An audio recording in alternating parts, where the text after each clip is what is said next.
tiri kusangana nhasi mushure mekuona urombwa kana kuti un'anga paNew Parliament Building hwakanga huine jira remusangano unombunyikidza kutonga, unozvimanikidzira kuti ndo vari kutonga nyika. Pachionekwa ipapo magate nezvimwe zvinoratidza kuti pane hushereketwa huri kutsvaga kuitwa kana kuti hwakaitwa. But voodoo politics do not work, just like voodoo economics do not work. Hazvishande pane pekuti Mwari amene anenge ataura kuti kwete, nemidzimu yenyika inenge yataura kuti kwete, nemasvikiro enyika anenge ataura kuti kwete, wozongotsvagawo hakuwana kari pache vanokuitira tumagate nechii wobva wanzi zvichashanda. Apo wobva wazoona zvarega kushanda, because obviously n'anga yakaita izvozvo kana muprofita kana chii iye akaita izvozvo, kana riri bhegi akapuwa bhegi, kana riri zimotikari pamwe akapuwa zimotikari, but zvechivande. Asi izvozvo zvose zvichashayiwa basa. Munoona, when people try to survive nehunyengeri, hune pahunozosvika pakusashanda hunyengeri. Because this is not the first time that we have seen Zanu Pf members or apparatchiks operating this way. Takambozviona kumashure uku, although it was in a slightly different spear, but kusafunga kwacho kwasenzeswa apa kwakambosenza futi kumashure. Kusafunga ikoko kukaita kuti mumwe mukadzi akanga ari grade 7 drop out ainzi Rotina Mavhunga aite hoodwink a whole government yakanga ine mascientists vanoziva kuti purified diesel harikwanise kuwanika kunze kwekunge ratoitwa extracted from crude oil. Vakasvika pakutendeswa kuti pane dombo riri kunzvimbo yeChinhoi muZimbabwe raita kuti vadzimu venyika vanzwe kuchema kwedu nekuda kwekushayiwa fuel, nekuda kwekutadza kumaneja ikonomi nekuoma kwezvinhu muZimbabwe. Saka vadzimu vazofunga zvekuburitsa diesel rakatogadzirwa kare padombo kuChinhoi. Tikatoona ana Didymus Mutasa, ana Sidney Sekiramai, high profile government officials vakabvisa bhutsu vachiombera, because they had all lacked wisdom and they had all forgetting about using their brains, just like this particular person akaisa zvinhu paNew Parliament Building failed to use their brains. But when it's time up, it's time up. Tikatoona vachitaura kuti diesel rabuda padombo, Herald yabva yamhanya nebani. KuHerald hakuna mbobvira kwakaita kana journalist akamboda kuita kwiri, vakatotanga kunyora ZBC ikatanga kusplasha news dzekutaura kuti Zimbabwe yarangarirwa nevadzimu, diesel rabuda paChinhoi. That's the type of leadership that's running this country. And yanga isiri first time ikayeyo yekuzviita, because handichaziva kuti yanga yapepa chii. Pakambotanga yeJatrofa, kukanzi Jatrofa munozobuda dhiziri zvazodai, rimai Jatrofa. Vanhu vakarima Jatrofa raakuvanetsa kumamisha kuti vakomana. Saka zvinhu zvatakarimiswa izvi zvadii, zvakangodhampwa kuvanhu. Idea yauya namai Mujuru vasida kuzogadzira purification plant yeJatrofa chichi. Obviously there were funds that were being poured towards that project, but dzakangodyiwa, hapana chakabuda. Vakomana vacho here maskira havarege, because avafunge. They don't think about the people, they don't think about the future. Vakambotanga nyaya yekuti mapotatoes emumasaga ndo mapotatoes chaiwo, rimai mapotatoes mumasaga, rimai mapotatoes mumasaga. Siyai kurima mapotatoes mumaziminda, itai zvemasaga. vanhu vakatanga kuita mapotatoes emumasaga pachiitwa mavidhiyo aibuda ZBC kuru uchienderera notora news here vazorima zvazodai obva aburitswa mamwe masembos emapotatoes takazokohwa chegorero. Even my wife akatomboharimawo kumba kwedu ndikangoti hawanguka mapotatoes anongoita, but kuti mutaure kuti mungazoita mass production yepotato mumasaga, guys, these people are playing with you. Vanenge vachingotamba nebrain dzevanhu, vakaona kuti izvo zvabuda mufashoni ndokubva vauya nemazai ezviuta nezviuta. Zviuta zvazodanorima, itai kuwai zviuta, mazai ezviuta anoporesa zvakati, itai zviuta. Zviri kupi? Zvinhu zvezaro zvese zvinozongoti mbombombombombo. They try to divert attention dzevanhu because havana focus yekuita zvinhu zvinobudirisa nyika. Just like zvino ana sekuru vari kukuvara misana kumisha uku nekudhiga unzi rimai pfumvudza tikupei mbeu. Ivo kumapurazi kwavo vari kurima nemazitrakita. Munangagwa ari kuita pfumvudza here kunhiki kuprecap farm? Who is doing pfumvudza kumapurazi kwavo? Vari kurima nemazitrakita. Vari kutotenga mamwe matsva nemadzekuba futi. But hakuna iwo unonzi timba pasi nemusana. Musana ungo uchachikoka mombe siya uko nemagejo aiwa siyana nazvo. Ita zvekutimba iwewe. Varume vane utsinya awakumana. Kana mazogara vanhu vari kutonga Zimbabwe vane utsinye nevanhu.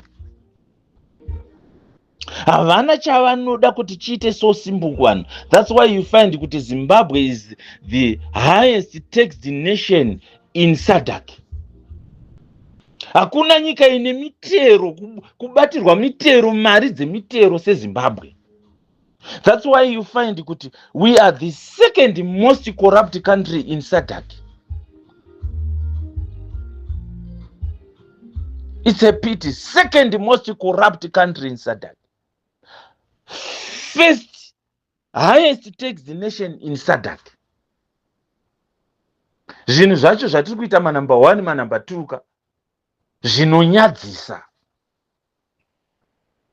But believe you me, in 1980 Zimbabwe was the second most developed nation in Africa. The whole, SADC, the whole of Africa. Of course, even in SADC we were the second because the most developed then in Africa was South Africa and we were the second. Even if it were to come to SADC, we are also in the same block with South Africa. If South Africa was somewhere else other than SADC, then we were the first, the highest developed economy in SADC by 1980. So we have come to a point yekuti voodoo politics dziya dzaita kuti muwe nevoodoo economics dzekuti nyika haisina magovernment ministries, centralized. Hakuna minister of sport, hakuna minister of agriculture, hakuna minister of chi, hakuna vese vakanyarara kuti ziya, hakuna unombonzwa achitaura about agriculture, about mamirire emvura, manaire emvura, preparedness panyaya yema inputs. Hapana, you don't hear anything. Nobody is doing anything. They are busy kubira nyika. That type of government ndio yaunoona ichinzi president nhasi vapa ningi motikari, president vazoenda wakati vanopa motikari. Kambe kune here nyikawo dziri developed dzakamboita chiitiko chakadaro? Kana muno muAfrica, do we have a precedent that we are following? Do we have any other nation yakambonzi yashaiwa mishonga muzvipatara but president vari kunopa vanhu motikari? Do we have any other nation yekunzi maroads ayo they are so potholed and dilapidated but the president is dishing out ma 4-wheel drive vehicles ekuti afambe ma potholed roads asina kugadzirwa? Hatina precedent. Zvinhu zvatiri kuita as a nation hatina precedent. Tinoziva kuti kuNigeria vanhu vanosenzesa ng'anga, vanosenzesa mishonga, but we don't have a record yema-Nigerians kuti paparliament pakazoonekwa sumbu remishonga rakanga riine kana kuti mucheka webato rakati. Hatina. So isusu we're not gonna stop telling Zimbabweans that the time to rise up to unite beyond political divides is now. We are not going to tire to mobilize the people of Zimbabwe to ensure that we, at the end of the day, we have a Zimbabwe that we are all proud of, whose patriotism is not divided or is not designed by the definition of patriotism from Zanu Pf, whose patriotism is legitimate patriotism, the sense of belonging to a nation, and defend the nation knowing that this particular nation respects our rights. It defends our rights. But in Zimbabwe, we have a defined patriotism by Zanu Pf, whereby if you don't kowtow to their reasoning, to their sense of definition, you are an enemy of the state. And the CIO is to be unleashed unto you, and you will perish, and for sure you will perish. But we're not gonna stop mobilizing the people, because the plunder of state resources in Zimbabwe is unparalleled, unheard of, does not have a history of having happened before. How can we have chrome going out every day, lithium going out of Zimbabwe every day?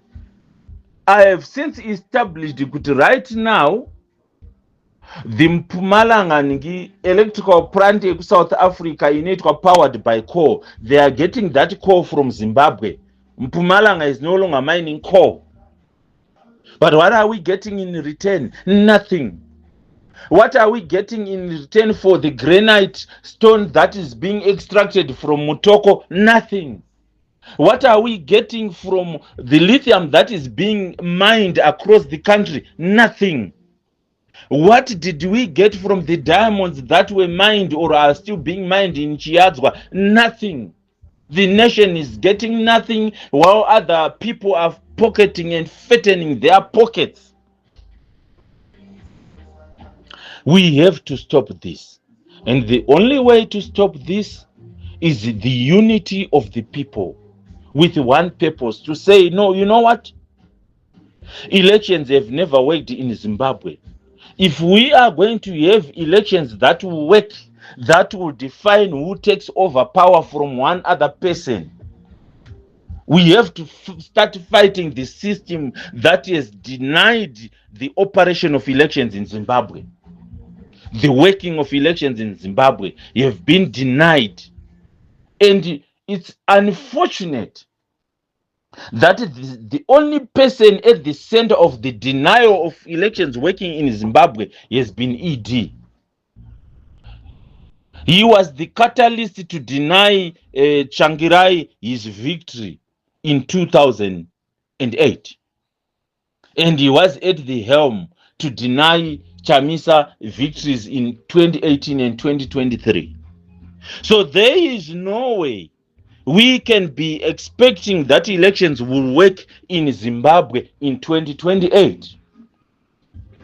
Hence the need to mobilize for mass action. We not, just like General Story said, we are not mobilizing for grenades to be thrown against our fellow Zimbabweans, or guns to be unleashed against our fellow Zimbabweans, whether in Zanu Pf or elsewhere. No, only because of political expedience. No, we're not going to be doing that.